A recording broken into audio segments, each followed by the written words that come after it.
will proceed to the next factors within the remedial instruction in listening. So, my topic is all about external factors in remedial instruction in listening. So, factors affecting student listening comprehension. So, sa internal factors, naturally, sa sulod sa estudyante or within yourself, kung saan yung pagpaminaw, kung saan yung pagpaminaw sa lesson o sa discuss sa teacher. So when we say internal factors, dili na siya mag-focus sa listening environment, which is inside the classroom or outside the classroom. Okay, we talk about external. So there are mainly related to the type of language, input, and task, and the context in which listening occurs. So when we say external factors,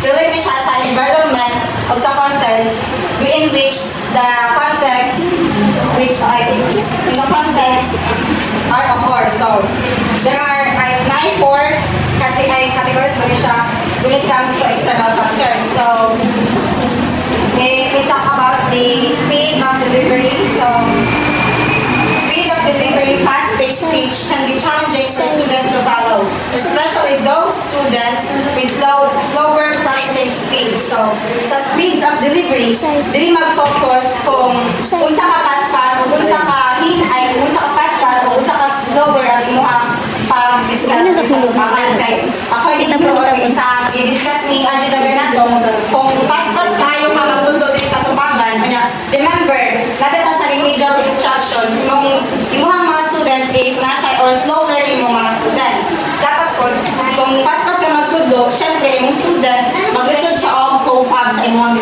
lesson. Pag paspas tayo. Tapos, pag slower po kayo mag-discuss, which is kung slower, na po yung tendency or na chances na yung student is mag-board. Ano ko, hihinay ko mag-kayo. Speed of delivery and different access. But then, syempre, mag-board yung student. Kung mayroon po, speed of delivery and different access of the speaker, pag paspas po kayo mag-discuss rin sa tubangan, syempre, yung students, mag-lisod o cope up. Diba? Pagkaan. So, dito po siya. And the next one is the different accent of the speaker. So, the second one, the different accent. So, dito kung magtutupod ka sa tubangan, kung magbasa ka, dapat imong accent must be clearly o tama imong pag-pronounce. Kaya, kung mapatakataka na pag-pronounce o use sa accent na ako'y tendency or na chances na imong students ma-confuse kung unsa na imong gisulti or unsa imong giyaw-yaw sa tubangan. The second one is the content and task listening materials. Ay, so nakabalik kayo mga clarity of speech, excuse me ha. Mumbling, unclear pronunciation, and background noise can interfere the comprehension. So this is the clarity of speech. Mas ani, nakoy, yan na. Mag-lisod yung may tendency nga, imong students, mag-lisod o comprehend kung saan mag-isulti. Sa background voice po, nagboy na kanang mga dadating sa akin ng mga agi. Mag-lisod siya kay ang tawag na barrier of listening. Kaya daghay may other noises na yung malugay, bago ang akong kuhan, ma-barrier niya ako ang tingo, kaya gusto kaya sa gawa sa kanang sakinan. So, napiruban ka ng kanin, na magkabitabi si Cherry sa kilid ni si Lupo, wala siya naminaw sa buhay, kaya nagod. So, nasa kuhan, nandun siya mga tendency nga, bilid yung mga comprehend na yung students, pag magyaw-yaw ka sa tubangan, kaya mga barriers or mga kuhan sa mga pagpaminaw. So, the content, and the next one, the content and task of listening materials. So, dili nakakuan ko of content difficulty, task demand. So, dili sa content difficulty, na dili ang complex or unfamiliar topics can be challenging to understand, especially if students lack background knowledge. So, this is a content if pagkatutudok ko ka ng wala ka kayo ngayon kahit sa kanang nasabtan sa inyong student, syempre maglisod yun na sila sabot may nag-focus man sa listening comprehension. Halimbawa, nagtudok ka algebra sa grade 1, wala pa kayo sila background of knowledge ng algebra kaya grade 1 pa man sila. So, si depend ko mabilis sa grade 1 kayo second year man sa grade 7 kasi magtudok ka o ay sila ka ng pang-college na siya, di ba maglisod ang yung student kung sabot, pag yung content is wala yung back ay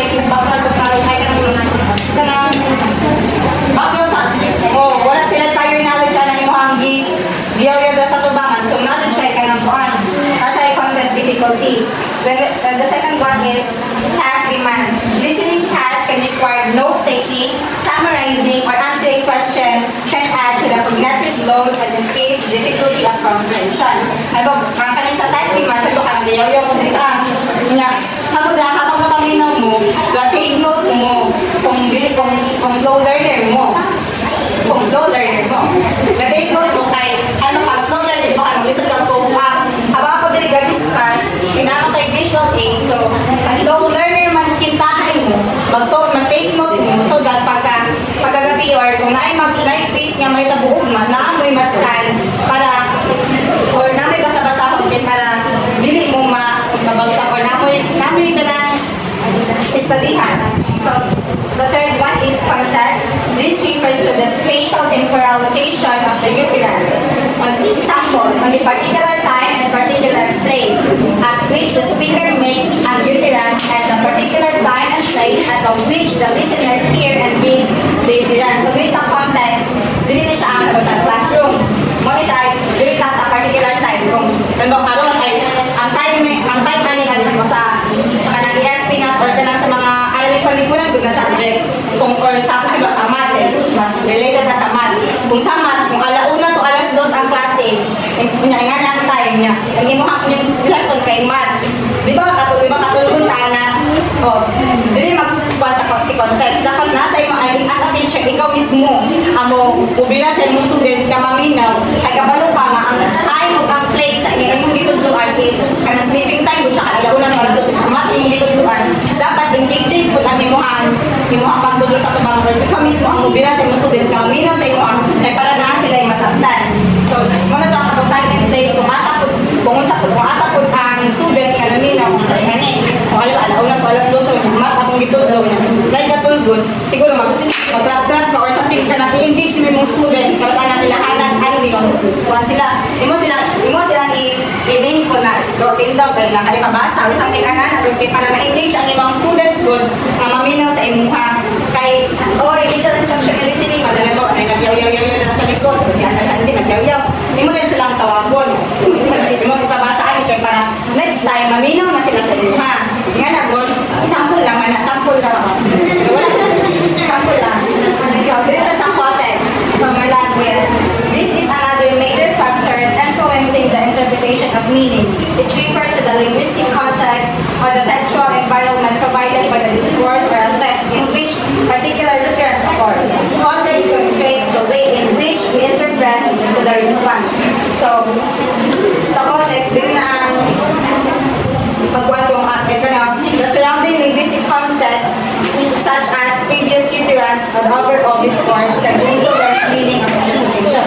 So, dili sa context is, nga nasa akong kalipan si mo kung yun, kung saan yung pag-response sa iyahang, o yun sa yung pag-interpret ang iyahang response. So, yung tawag na kasi andin niya. Kasi, magkuhan siya ba? Magkuhan siya gano'n na dahil nakatuhan niya. Ay, maminaw na siya sunod. Kaya, ato man siyang i-engage nga na na-board. So, diri mag-provide ko siya agad sa mga ngani, text, ang bali ngani. Alam mo kung kuhan lang niya siya, kung wala na siya design niya, why lang niya siya tanan, radyo yung tendency nga, yung students, dilis po siya makuhan mag-board po siya kay siguro, pangit ang visual aid, wala ko na yung mga panahon.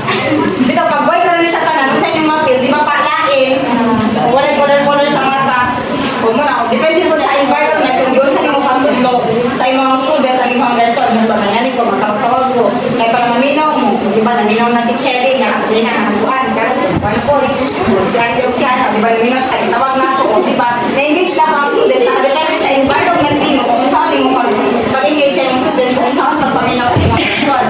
And that's all na namin natutunan. Any questions, clarification, violent reaction? Kami na sa time. Violent reaction. Yeah, no. Yeah, kasi alam ko lang, taga pa ng violent reaction. Question, wala? Kami na sa time. Yes. Anak ko? Yes. No? O, sige, na. Grabe naman. Violent reaction. Kasi mag-violent reaction ka. Mag-violent. Violent reaction. So, dili siya makukuha. Para sa ako, baspas sa mag-storya rin sa tabangan. Dili, kwan lang, neutral. Baspas. Baspas? O sige, tindog na. Jokan, tindog. Violent reaction.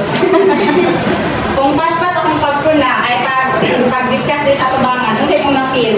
Kuan, kana dili kay na ko masabtan dito pero na kuan nakasabot na dapat ka dili saya. So pagpalibay ko ka pagpaspas kaya mo sa imong pag-deliver sa imong topic is dili ka dahil kaayo masabtan sa imong students kay malay ka na nabi na pero ito na sila.